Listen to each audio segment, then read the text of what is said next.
Thanks for joining us, KQ2 fans. Well, I have a special guest here. You say his name, and he appears.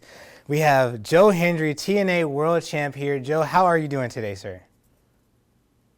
I'm doing very well, thank you. How are you?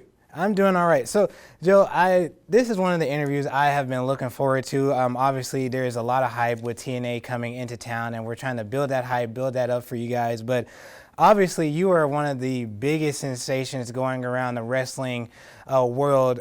Just talk to me a little bit about how you got into wrestling and kind of where your career is taking off right now.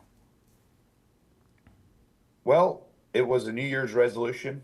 I was 24, about to turn 25. It was 2012, December 31st, going into January 1st of 2013. And I said, you know what? I've always wanted to be a professional wrestler. I just, didn't believe that I could do it. And I just thought, you know what? As of tomorrow, you are a professional wrestler. And you will become a world champion. I genuinely had that viewpoint from day one. And here I am with the gold. So, Joe, obviously, you probably got this question a number of times. You know, your interest song, like we said, "Say Your Name" and "He Appears" is kind of that chant everybody does. It's become an internet sensation. Talk to me a little bit about that and how it feels to kind of be all over the place now. Now you've been pictures, videos, everybody. You just had my friend Curtis do it. Your entrance there. How does it feel to kind of have that internet sensation life going on? Well, it is. It's certainly. It's new. It's new. I did not realize until recently how many people know me now. I just get recognized anywhere in the world all the time now, which is awesome in a lot of ways. You get, it's fun to meet fans. I live in a very remote town in Scotland, but when I come home, my neighbors are kind of like, they know now, and something. It's even in my own remote little town in Scotland, people they saw the title win, they watched the Rumble, so yeah, it's pretty cool, man. It's I've been working for this my whole career, and yeah, I for me it's all about just trying to be the best professional wrestler I can be, but getting to meet fans all over the world and talk to them about what they like and what they enjoy about the product and that really helps as well because I get that feedback from the fans and that allows me to think about what my next moves are going to be. And I think that's what's allowed me to do all these crazy things. You know, I put things out there, I say I'm going to do this, and I've managed to execute on them all, which is really awesome. Right. So, Joe, as a longtime TNA fan, obviously, and just a longtime wrestling fan, one of the biggest things that I gave credit to TNA for throughout the years is that they have a good mix of obviously veteran talent, whether it had been Kurt Angle, Sting, all these guys that had been, in wrestling for years on years, but they have the ability to grow homegrown talent like yourself. What does it mean just to kind of be that homegrown talent and kind of be the face of TNA? It's awesome. It's surreal. It's awesome, and it's a big responsibility because you look at again, we've got legends in our locker room, literal legends. You're talking about the Hardy Boys.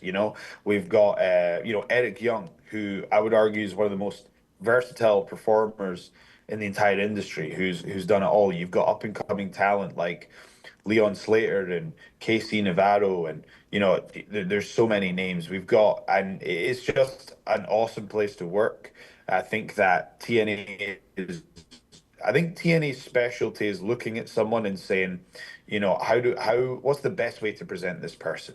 I think that everybody in our locker room, we've found a role on the show and it's a very supportive environment. We're all supporting each other. It's a team, and I think the fans can feel that momentum. We're hungry for success, and the company is we're a hot ticket right now. So, Joe, this is going to be kind of a two-part question here. So, obviously, we see that big gold belt around your shoulder there. How was it winning that TNA championship? And then, obviously, you guys are promoting in NYC. What's it been like kind of being the face of the company again and obviously promoting for Slammiversary here? So winning the championship meant a great deal to me. You know, it was something I'd always wanted to do. Yeah, I guess you never really know if it's going to happen and when it's going to happen, but the fact it was able to happen at Genesis in the Curtis Caldwell Center in Texas, which is where I had my first match back in America after the world got shut down, and at that point I didn't know what I was going to do. I didn't have a contract, so to go back to that building and win the world title was a real full circle moment. And as for promoting in New York, we have a huge show, Slammiversary, UBS Arena, July 20th. Last night we were at the Islanders Rangers game. And we got to cut a promo in front of the whole stadium. It was awesome. The fans were great on both sides, and we had an awesome time. And to see that venue, this is going to be the biggest TNA show to date, in my view. You see, there's a huge cube that is above the ice, and the fact that we're going to see our entrances on that cube, it's just the presentation here is going to be another level. I would not be shocked at all if this is the biggest gate that TNA has ever done to date. Wow. So, Joe, obviously you guys have a couple of shows coming up here. You guys got Sacrifice, which is another major pay-per-view for TNA, but also you have El Paso show and obviously the St. Joseph show. For our residents here in St. Joseph, what can people kind of expect from those two shows and what you guys are going to put on at that time? Well, the thing about TNA is there is something for everyone. If you're a fan of entertainment of any kind, then you want to get along to see TNA wrestling live. That's why we've been ascending, because we just don't do bad shows. Every TNA show is awesome. We really pride ourselves on that from top to bottom. If you wrestle on TNA wrestling, you are a world-class performer, and that's what the people are going to see. Perfect. Well, Mr. Hendry, those are all the questions I have for you. I appreciate you taking the time with me and sitting down here answering some of these questions. And, like I said, we are super excited to see you guys in action. Now, everybody that is interested in coming out to see TNA, they will be here at the Civic Arena on March 28th through the 29th, and you can get your tickets at tnawrestling.com. So, Joe, thanks again once again. Awesome. Thank you so much, my friend. Take care.